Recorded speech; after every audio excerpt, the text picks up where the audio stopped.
Rock City AG சபை வழங்கும்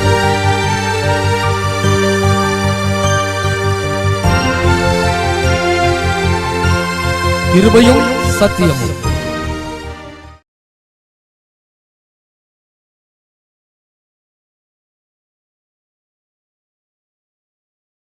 ஒன்று கொரிந்தியர் 15ஆம் அதிகாரம் 41-42. சூரியனுடைய மகிமையும் வேறே, சந்திரனுடைய மகிமையும் வேறே, நட்சத்திரங்களுடைய மகிமையும் வேறே. மகிமையிலே நட்சத்திரத்துக்கு நட்சத்திரம் விசேஷித்திருக்கிறது.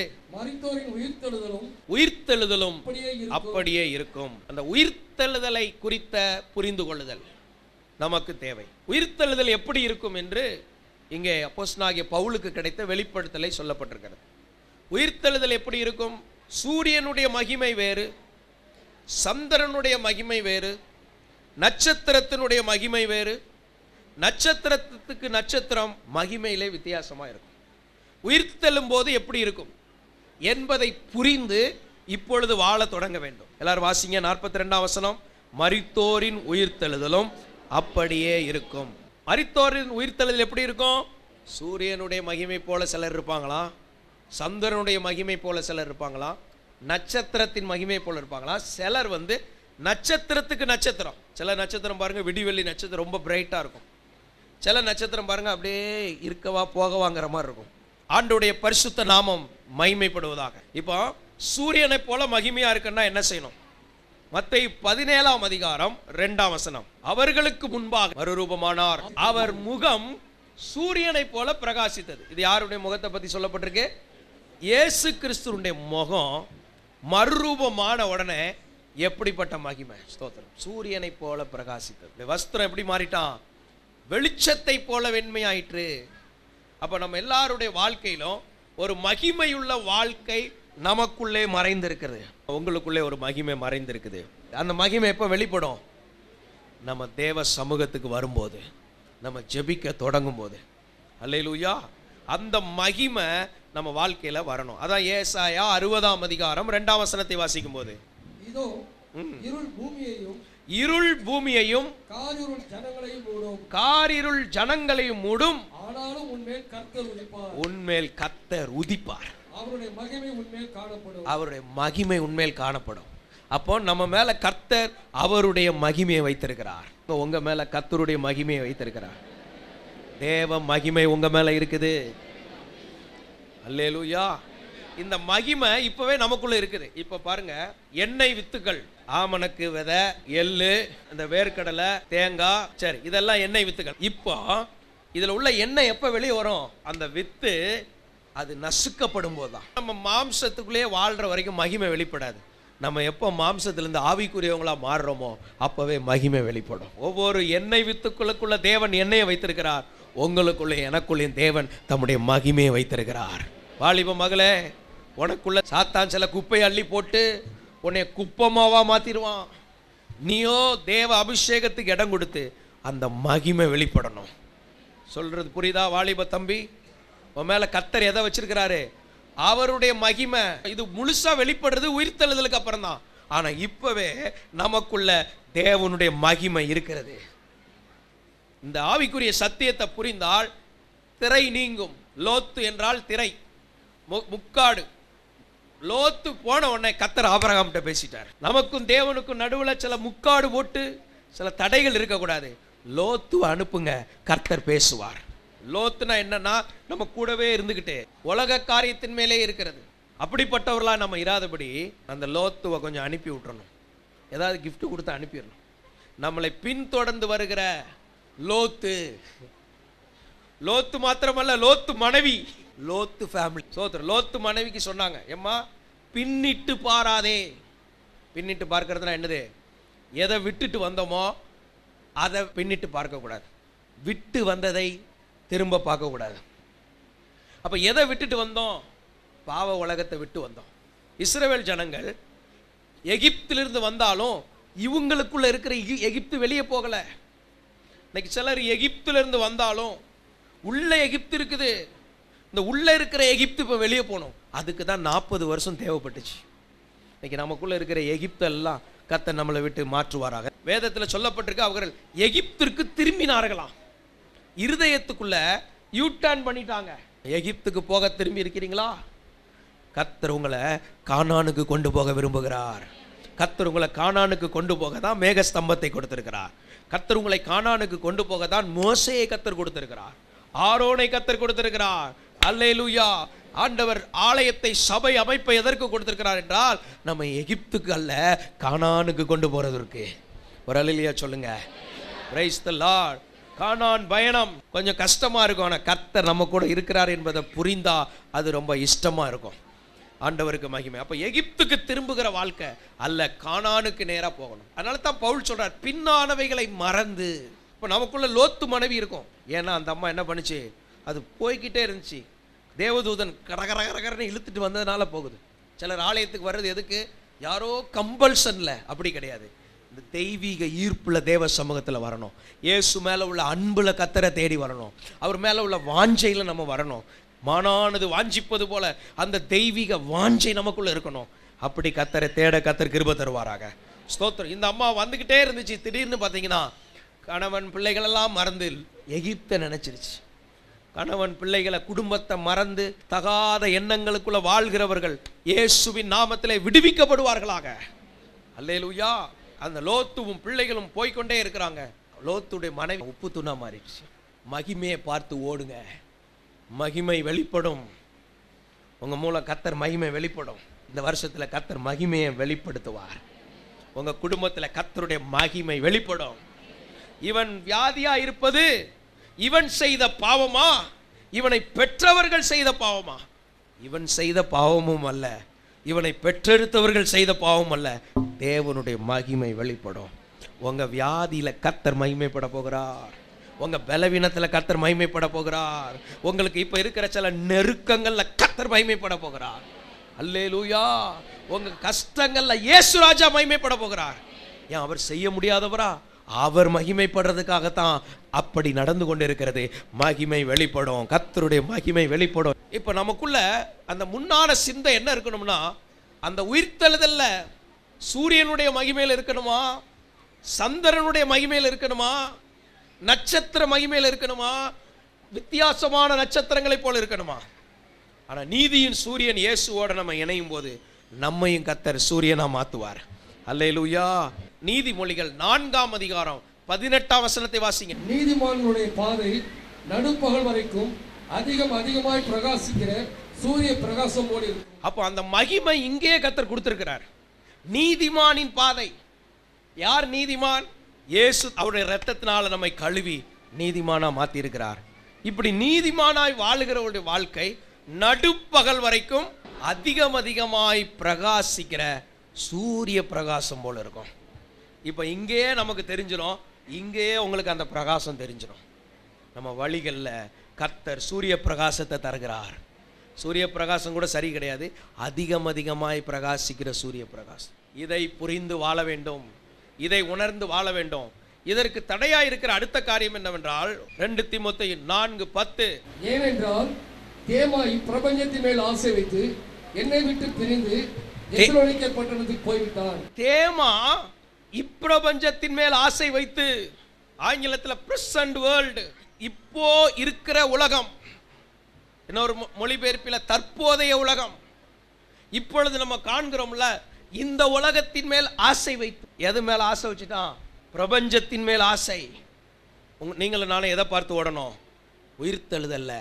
சோத்திரம். மகிமை உள்ள ஒரு உயிர்த்தெழுதலை கர்த்தர் வைத்திருக்கிறார்.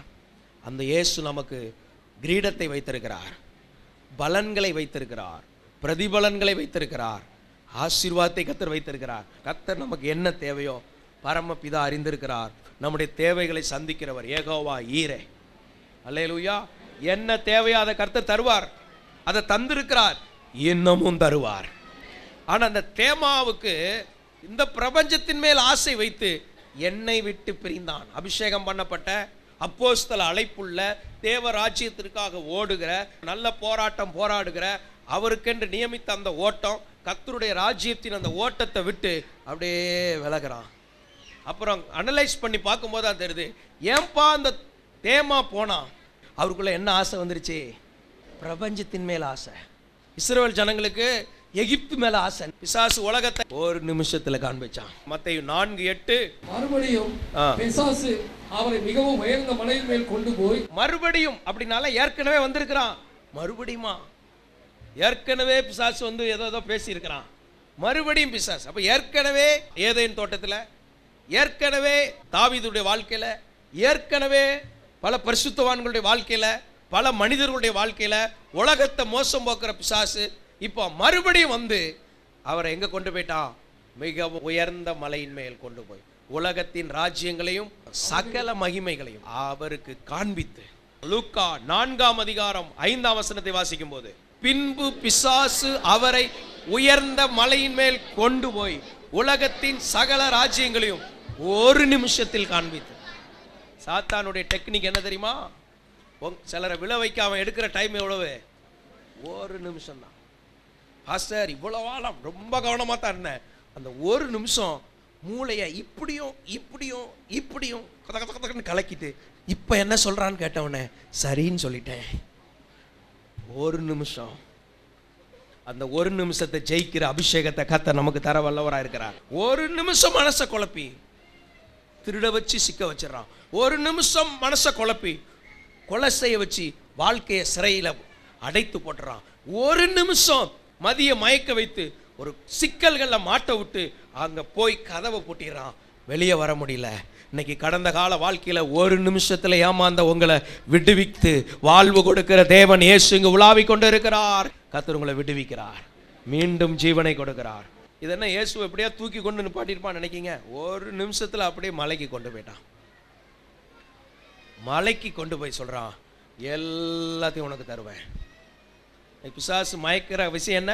உனக்கு எல்லாம் தருவேன். கர்த்தர் கொடுக்கிறாரா? பிசாசு கொடுக்குறானா? ஸ்தோத்திரம். எல்லாம் தருவேங்கிறான். இந்த தேமா இப்பிரபஞ்சத்தின் மேல என்ன வந்துருச்சு? ஆசை. இந்த இப்பிரபஞ்சத்தின் மேல ஆசை வந்த உடனே தெய்வீகத்தை மறந்துட்டான், தேவனை மறந்துட்டான், இயேசுவை மறந்துட்டான், அழைப்பை மறந்துட்டான், பிறப்பின் நோக்கத்தை மறந்துட்டான், தேவன் வைத்த திட்டத்தை மறந்துட்டான்.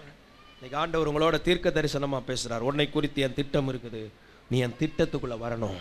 பாருங்க, ஆண்டவர் சொல்லுகிறார் யோசுவா 1:5, நீ உயிரோடு இருக்கும் நாளெல்லாம் ஒருவனும் உனக்கு முன்பாக எதிர்த்து நிற்பதில்லை.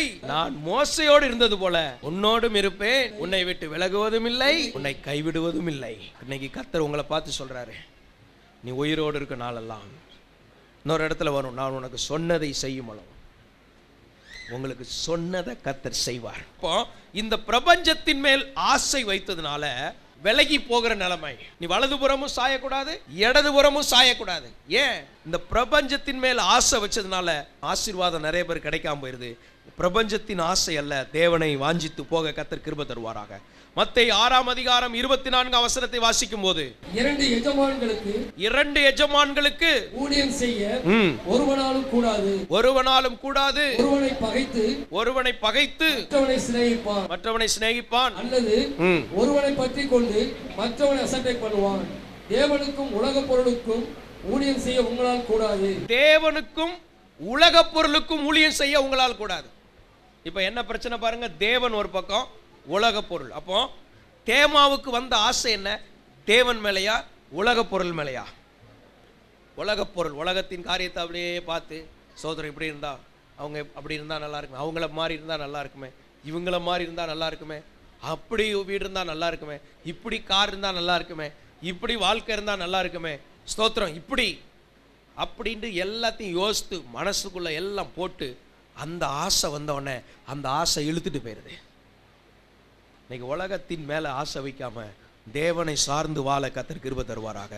மகிமையுள்ள சபையா வாழ கர்த்தர் கிருபை செய்வாராக. எபேசியர் 5:27 வாசிக்கும் போது, கரை திரை முதலானவைகள் ஒன்றும் இல்லாமல், கரை இருக்க கூடாது, திரை இருக்க கூடாது, பரிசுத்தமும் பிழையற்றதுமான, பரிசுத்தம் உள்ளவர்களா இருக்கணும், பிழையற்றவர்களா இருக்கணும், மகிமையுள்ள சபையாக அதை தமக்கு முன் நிறுத்திக் கொள்வதற்கு தம்மை தாமே அதற்காக ஒப்பு கொடுத்தார். தம்மையே ஒப்பு கொடுத்தார். இயேசு தன்னையே ஒப்பு கொடுத்தது எதுக்குன்னா, அவருடைய மகிமை உள்ள சபையா மாத்துறதுக்கு தான். தேவனுடைய மகிமை நம்மில் வெளிப்படணும். தேவன் இல்லாம நம்ம பார்த்தோம்னா வெறும் அட்டை டப்பா தான். நமக்குள்ள உள்ள விஷயம் அதுதான் இயேசு கிறிஸ்து. அவர் நமக்குள்ள இருப்பதனால தான் நமக்கு மதிப்பு. அவருடைய மகிமையை நமக்குள்ள கர்த்தர் வைத்திருக்கிறார்.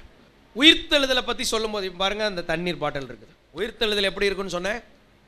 சூரியனுடைய மகிமை போல, சந்திரனுடைய மகிமை போல, நட்சத்திரத்தின் மகிமை. நம்ம லைஃப் இவ்வளோ பியூராக இருக்குது. இப்போ இதற்குள்ள 10 வாட்ஸ் லைட்டு வச்சா இது எவ்வளோ வெளிச்சம் கொடுக்கும்? அந்த வெளிச்சம் தான் கொடுக்கும். 100 வாட்ஸ் வெளிச்சம் வச்சுருந்தா அந்த வெளிச்சம் கொடுக்கும். 1000 வாட்ஸ் வெளிச்சம் வச்சா அந்த வெளிச்சம் கொடுக்கும். உங்களுக்குள்ள எனக்குள்ளே அப்படி தான். ஆண்டோடைய மகிமை எந்த அளவுக்கு நமக்குள்ளே வருதோ அந்த அளவுக்கு நாம் பிரகாசிக்கிறவங்களாம் மாறுவோம். இப்போ இந்த மகிமை, இப்போ வெறும் இந்த பாட்டிலில் வெளிச்சம் இருக்கா இல்லையா? இதில் வெளிச்சம் கிடையாது.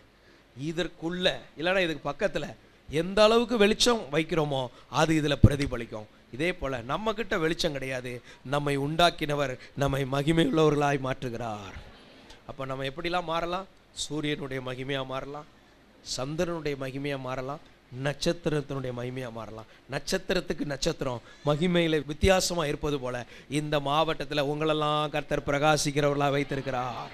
இதைத்தான் வேதம் சொல்லுது. நீங்கள் உலகத்திற்கு வெளிச்சமாக இருக்கிறீங்க, உங்கள் குடும்பத்துக்கு வெளிச்சமாக இருக்கிறீங்க, உங்கள் பகுதிக்கு வெளிச்சமாக இருக்கிறீங்க. அந்த மகிமை. எனவே நம்ம என்ன செய்யணும்? பிரபஞ்சத்தின் மேல் என்ன வைக்கக்கூடாது? ஆசை வைக்கக்கூடாது. உலக பொருள் மேலே ஆசை வைத்து தேவனை விட்டுறக்கூடாது.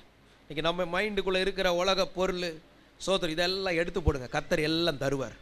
சோத்திரம். சிலர் மைண்டுக்குள்ளே இருக்கிற டிவி சீரியல், செல்ஃபோனு, அதில் உள்ள கிரியைகள், மனுஷங்க, இப்படி உலகத்தில் உள்ள எதெல்லாம் மைண்டில் நிரம்பி இருக்குதோ இன்னைக்கு அதெல்லாம் நம்ம விட்டு மாறுவதாக எல்லாம் சொல்லி ஜோமனு இயேசுவின் நாமத்தில் எந்தெந்த உலக பொருள் அந்த ஆசை எல்லாம் என்னை விட்டு மாறட்டும் ஆண்டவரே, என்னை விட்டு மாறட்டும் ஆண்டவரே, இயேசுவின் நாமத்தில் பிதாவே, ஆமென். நம்மளை கர்த்தர் சகலமும் உடையவர்களாக வைப்பார். ஆனால் எது மேலேயும் ஆசை இல்லாமல் கர்த்தர் வைப்பார். நம்ம ஆசைலாம் ஆண்டவர் மேலே தான் இருக்கும். கீழாவாய்ங்கிற வார்த்தை நமக்குரியது கிடையாது. கீழாக மாட்டீர்கள், நீங்கள் மேலாவீர்கள். மகனே நீ மேலாவாய். ஏன் தெரியுமா? உன்னை தூக்கி எடுக்கிற இயேசு இருக்கிறார், உன்னை உயர்த்தி வைக்கிற கர்த்தர் இருக்கிறார், உன்னை உடுத்தி வைத்து அழகு பார்க்கிற தகப்பன் இருக்கிறார். அல்லேலூயா. சாத்தான் தான் உனக்கு அழுக்கு வஸ்திரத்தை போட்டு அவன் உன்னை பரியாசம் பண்ணிட்டு இருப்பான். இயேசு உனக்கு உயர்ந்த வஸ்திரத்தை கொடுத்து அழகு பார்க்கிற தேவன். நல்ல வாகனங்களை கர்த்தர் உங்களுக்கு தருவார். சோத்திரம். மொர்தெகாயை கனம் பண்ணின தேவன் என்னை கனம் பண்ணுவார். சொல்லுங்க. மொர்தெகாய் எப்படி கர்த்தர் கனம் பண்ணினார்? ராஜா ஏறுகிற குதிரை. உங்க ஓட்ட வண்டிக்கு முடிவு வருது. நல்ல வாகனங்களை கர்த்தர் தரப்போறதுக்காய் நல்ல பிரயாணங்களை கர்த்தர் உங்களுக்கு தருவார். எனக்கு திடீர்னு பாஸ்டர் சொல்லுவாங்க, பாஸ்டர் உங்களுக்கு டிக்கெட் புக் பண்ணிட்டேன், சோதர் நம்ம ஜெபம் பண்ண போகிறோம். பாஸ்டர் என் கார் வந்துகிட்டு இருக்கு, நம்ம போயிட்டு இருக்க போகிறோம். பாஸ்டர் ஃப்ளைட் டிக்கெட் அனுப்பிட்டேன், வந்துருங்க. ஸ்தோத்திரம். கர்த்தர் அந்த பிரயாணங்களை வாய்க்க பண்ணுகிறவர், பிரயாணங்களை ஏற்படுத்துகிறவர். நான் சொல்ல இந்த ஆசீர்வாதம் உங்கள் மேலே உண்டாகுது. நான் ஒரு பிரசங்கம் பண்ணலை, எனக்கு தெரியும். பிரசங்கம் பண்ணுறது அது ஈஸியாக பேசிட்டு போயிடலாம். இது அப்படி இல்லை. ஆசீர்வாதத்தை கர்த்தர் உங்கள் மேலே போட்டுக்கொண்டே இருக்கிறார். உங்கள் மேலே ஆசீர்வாதங்கள் வந்து கொண்டே இருக்கிறது. ஆசீர்வதிக்கிற இயேசு நம் நடுவில் இருக்கிறார். அதனால் நல்ல பிரயாணங்களை கர்த்தர் உண்டு பண்ணுவார். கடந்த நாட்களில் உங்கள் பிரயாணத்தை பிளான் பண்ணது யார் தெரியுமா? பிசாசு. எங்கே ரூட்டு போட்டான்? சிலரை கோர்ட்டுக்கு ரூட் போட்டான், சிலரை ஆஸ்பத்திரிக்கு ரூட் போட்டான். ஆஸ்பத்திரியில் வேலை பார்க்கறது பரவாயில்ல, அது நல்ல ரூட்டு தான். ஆனால் சிலர் அடிக்கடி ஆஸ்பத்திரிக்கு போக வச்சான், சிலர் அடிக்கடி பிரச்சனைக்கே பார்க்க போகிறான். குடும்ப பிரச்சனை, அந்த பிரச்சனை, சிலரை கடன் வாங்க அலைய விட்டான். இன்னைக்கு அந்த பிரயாணங்களை இயேசுவின் நாமத்தில் நான் ரத்து பண்ணுகிறேன். இந்த வார்த்தைகளை கேட்கிறவருடைய வாழ்க்கையில சத்துரு புரோகிராம் பண்ண அத்தனை பிரயாணங்களையும் கேன்சல் பண்ணி ஆவியானவருடைய பிரயாணங்கள் உண்டாவதாக எல்லாம் சொல்லி ஜோமனு இயேசுவின் நாமத்தில். நீ அலைந்து திரிவதில்லை என்ற வார்த்தையின்படி வீணான அலைச்சல்கள், மனுஷர்களால் வருகிற அலைச்சல்கள், பாதாளத்தில் வந்த அந்த திட்டங்களால் வந்த அலைச்சல்கள் முறிய அடிக்கப்படுவதாக. பெற்றுக்கொள்ளுங்க அந்த அபிஷேகத்தை, பெற்றுக்கொள்ளுங்க அந்த அபிஷேகத்தை, பெற்றுக்கொள்ளுங்க அந்த கிருபையை. எல்லாம் மைண்ட்ல இருக்கிற டிஸ்ட்ராக்ஷன்ஸ் எல்லாம் இப்பொழுது அழிக்கப்படுவதாக. படிப்புல இருக்கிற டிஸ்ட்ராக்ஷன் மாறுது. படிப்புல இருக்கிற டிஸ்டர்பன்ஸை கர்த்தர் மாத்தி விடுதலை கொடுக்கிறார். படிப்புல கர்த்தர் உங்களை மேன்மைப்படுத்துவார். படிக்கிற பிள்ளைகளுக்கு கர்த்தர் உனக்கு மேன்மை கொடுப்பார். உங்க பிள்ளைகள் நல்ல கல்விமான்களா மாறுவாங்க, தேவனை பிரதிபலிப்பார்கள். அல்லேலூயா. நீ மகிமையை பார்த்து ஓடணும். இயேசுவினால கரை இல்லாம, இயேசு கிறிஸ்துவினால பிழை இல்லாம, இயேசு கிறிஸ்துவினால திரை இல்லாம. திரைன்னா என்ன? இதுதான் திரை. இன்னைக்கு திரையை ஆண்டவர் எடுத்துடுறாரு. உங்களுக்கு லேபிள் ஓட்ட அவன் யாரு? பிசாசை உன் லேபிளை எடுத்துட்டு போய் இயேசு நாமத்தில். உங்க மேல இருக்கிற லேபிளை கர்த்தர் மாத்துறாரு. கொஞ்சம் விளக்கமா சொல்லுங்க பாஸ்டர். என்ன லேபிள்? நோயாளி. என்ன லேபிள்? சோம்பேறி. என்ன லேபிள்? ஒன்றுக்கும் உதவா, அது ஒரு உதவாக்கார ஆக்ஷனோட. என்ன லேபிள்? இவனுக்கு வேலையே கிடைக்காது. சோத்திரம். என்ன லேபிள்? அவன் தரித்திரத்தில் தான் இருப்பான். இன்னைக்கு அந்த லேபிளெல்லாம் கிழிச்சு போட்டு கரை திரை பிழை ஒன்றும் இல்லாம மகிமை மகிமை மகிமை, க்ளோரியஸ் எக்ஸ்பீரியன்ஸ், மகிமையின் அனுபவத்தை நாங்கள் வரவேற்கிறோம். ஆவியானவர் எல்லாருடைய மனக்கண்களையும் திறந்து இந்த வாக்கு தத்தத்தின் விதைகளை விதைப்பீராக. ஒவ்வொருவருக்குள்ளும் அப்படியே ஆவதாக. விடுதலை, குடும்பங்களுக்குள்ள ஆசீர்வாத மழை பெய்யட்டும். இனி திரையே இருக்காது. இனிமே நீங்க வேலை பார்க்குற இடத்துல நீங்க தான் வெளிச்சம். நீங்க உங்க குடும்பத்துக்கு நீங்க தான் வெளிச்சம். இந்த மாவட்டத்துக்கு வெளிச்சம், இந்தியாவுக்கு வெளிச்சம். ஹல்லேலூயா. உலக நாடுகளுக்கு தேவன் நம்மை வெளிச்சமாக்குகிறார். ஹல்லேலூயா. பின்னானவைகளை மறந்து முன்னானதை நாடணும். ஸ்தோத்திரம். இயேசுவின் பின்னே போகத்து நின்றே, இயேசுவின் பின்னே போகத்து நின்றே, இயேசுவின் பின்னே போகத்து நின்றே. பின்னோக்கே நான், பின்னோக்கே நான், பின்னோக்கே நான், பின்னோக்கே நான். சிலுவையன் முன்னே உலகம் என் பின்னே, சிலுவையன் முன்னே உலகம் என் பின்னே, சிலுவையன் முன்னே உலகம் என் பின்னே. பின்னோக்கே. நல்ல பாடுனா விடுதலை கிடைக்கும். கர்த்தரை துதிங்க, விடுதலை பெற்றுக்கொள்ளுங்க. ஒரு அபிஷேகம், ஒரு வல்லமை இயேசுவின் நாமத்திலே. இயேசுவின் பின்னே போகத்து நின்றே, இயேசுவின் பின்னே போகத்து நின்றே, இயேசுவின் பின்னே போகத்து நின்றே. பின்னோக்கே நான், பின்னோக்கே நான், பின்னோக்கே நான். எல்லா தேமா ஆவிகள் எல்லாம் அழிக்கப்படுவதாக. எல்லாம் சொல்லி இயேசுவின் நாமத்திலே. இந்த தேமாவின் ஆவி, இப்பிரபஞ்சத்தின் மேல் வருகிற ஆசையை உண்டாக்குற அந்த ஆவிகள் கட்டப்படுவதாக. அப்படிப்பட்ட ஆவிகளின் பிடிகளில் இருந்தாலும் இன்னைக்கு ஜனங்கள் விடுவிக்கப்படுவார்களாக. இன்னைக்கு இருந்து நாளைக்கு இல்லாமல் போகிற இந்த உலகத்தின் மேல் ஆசை வைக்காதபடி நித்தியமா என்னென்றைக்கும் நிலைத்திருக்கக்கூடிய இயேசுவின் மேல் ஆசை வைத்து ஹல்லேலூயா வாழ கர்த்தர் கிருபை தருவாராக. ஆமென். சோர்ந்து போன மகளே, கர்த்தர் உன்னை தூக்கி எடுக்கிறார். பலவீனப்பட்ட உன்னை தூக்கி எடுக்கிறார். சோத்திரம். மனம் நொந்து வந்திருக்கிற உன்னை தூக்கி எடுக்கிறார். இன்னைக்கு ஆவியானவர் நிறைய பேரை என்கரேஜ் பண்ணி தூக்கி எடுக்கிறார். முடவனை மானை போல துள்ள வைக்கிற கர்த்தர் இங்கு உலாவி கொண்டு இருக்கிறார். முடவனை மானை போல துள்ள வைக்கிற அந்த அபிஷேகம். ஆண்டவரே ஸ்தோத்திரம். யாருக்கோ நினைக்காதீங்க, எல்லாம் உங்களுக்குரியதான். மானை போல ஏதோ ஒரு காரியத்தில் சத்துரு உங்களை முடக்கி போட்டிருக்கலாம். இன்னைக்கு அந்த குறிப்பிட்ட காரியத்தில் விடுதலையை கர்த்தர் கொடுத்து மானை போல துள்ள வைக்கிறவருக்கு ஸ்தோத்திரம். அல்லேலூயா. மத்தேயு 13:22. முள்ளுள்ள இடங்களில் விதைக்கப்பட்டவன், முள்ளுள்ள இடங்களில் விதைக்கப்பட்டவன் வசனத்தை கேட்கிறவனாய் இருந்தும், வசனத்தை கேட்கிறான். உலக கவலையும் ஐஸ்வர்யத்தின் மயக்கமும். உலகத்தின் மேல என்ன இருக்குது? கவலை. என்ன கவலை? அந்த அக்கா உடுத்திருக்கிற மாதிரி ஒரு சேர் இல்லாம போயிடுச்சே, அப்படியே கவலை. அந்த பிரதர் மாதிரி வேலை கிடைக்கலையே, உலக கவலை. அடுத்தது என்ன மயக்கம்? ஐஸ்வர்யத்தின் மேல மயக்கம். இந்த கவலை, அடுத்து மயக்கம். இன்னைக்கு இந்த மயக்கம் தெளியட்டும் இயேசுவின் நாமத்தில். ஐஸ்வர்ய மயக்கத்தில் உள்ளவர்கள் விடுவிக்கப்படுவார்களாக. அந்த முள்ளுகள் எல்லாம் அழிக்கப்படட்டும், முள்ளுகள் அழிக்கப்படட்டும். இருதயங்கள் நல்ல நிலமா மாறட்டும், முள்ளுள்ள அனுபவங்கள் மாறட்டும். நல்ல நிலங்களா இருதயம் பண்படுத்தப்படுவதாக. என் இருதயம் நல்ல நிலமாய் பண்படுத்தப்படுவதாக, பண்படுத்தப்படுவதாக. இந்த முள்ளுள்ள இடத்துல விதைக்கப்பட்டவங்க எப்படி இருக்கிறாங்களா? இப்படித்தான் இருக்கிறாங்க. ஐஸ்வர்யத்தின் மேல் மயக்கம், உலகத்துல கவலை. ஒரு கவலை இருக்கக்கூடாது. உங்கள் கவலைகளை எல்லாம் யார் மேல் வைத்து விடணுமா? கர்த்தர் மேல். உன் கவலையெல்லாம் அவர் மேல் வைத்து விடுங்க. ஒன்றுக்கும் கவலைப்படாமல், எதை குறித்தும் கவலைப்படக்கூடாது. ஏனென்றால் he is alive. இயேசு வாழ்கிறார். உங்க காரியத்தை நடத்தி தருவார். உங்க அப்பா அக்கறைப்படனாலும் இயேசு அப்பா அக்கறைப்படுறதை நீ காண்பாய். உன் தகப்பனா இயேசு இருந்து உன் கரத்தை பிடித்திருப்பதை நீ காண்பாய். இந்த மாதத்துல சிலர் இந்த அற்புதத்தை காண்பீங்க. தகப்பனா இயேசு இருந்து நடத்துறதை நீங்க காண்பீங்க. தலை நிமிர செய்கிறவர். இன்னைக்கு அநேகருடைய வாழ்க்கையில கர்த்தர் ஒரு அபிஷேகத்தை கொடுத்து, இனி நீ கூனி குறுகி வாழ்வதில்லை, இனி நீங்கள் சோர்ந்து போய் வாழ்வதில்லை. கர்த்தர் அந்த கிருபையை கொடுக்கிறார், கர்த்தர் அந்த அபிஷேகத்தை கொடுக்கிறார். ஹல்லேலூயா, ஹல்லேலூயா, ஹல்லேலூயா, ஹல்லேலூயா. தகப்பனே, தந்தையே, தலை நிமிர செய்பவர் நீரே.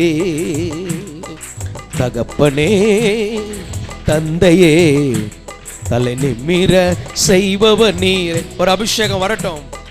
தகப்பனே இயேசுவே தலை நிமிர. ஆமென்.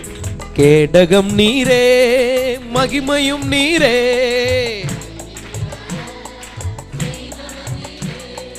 கேடகம் நீரே, தலை நிமிர நிமிர செய்பவர் நீர். ஹல்லேலூயா. தகப்பனே தந்தையே தலை நிமிர செய்பவர் நீரே. கர்த்தர் உங்கள் தலையை நிமிர பண்ணுவார். உங்கள் தலையை எண்ணெயினால் அபிஷேகம் பண்ணுவார்.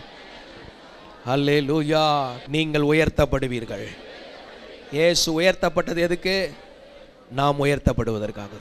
கர்த்தர் நம்மோடு இடைப்பட்ட எல்லா வார்த்தைகளுக்காக கர்த்தரை ஸ்தோத்திரம் பண்ணுங்க. எல்லா கர்த்தருடைய வார்த்தைக்காக. அல்லேலூயா. ஸ்தோத்திரம் ஸ்தோத்திரம். உலக மகிமையை தேடாதீங்க. இந்த தேமாவின் ஆவி நமக்குள்ள இருக்கக்கூடாது. இப்பிரபஞ்சத்தின் மேல் ஆசை வச்சு அந்த ஆசையெல்லாம் விலகட்டும். கிறிஸ்துவை விசுவாசித்து வாழ கர்த்தர் கிருபை தருவாராக.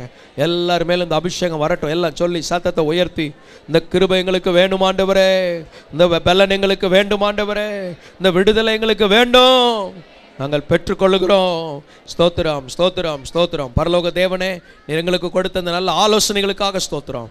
ஒரு செய்தி மாதிரி இல்லாமல் ஒரு ஆலோசனையாக தேவனுடைய வார்த்தைகளை தீர்க்க தரிசனமாய் கேட்பதற்கு கிருபை செய்ததுக்காய் ஸ்தோத்திரம். இந்த வார்த்தைகளை கேட்ட ஒவ்வொருவரையும் ஆசீர்வதிங்க. உங்கள் திருநாமம் மகிமைப்படுவதாக.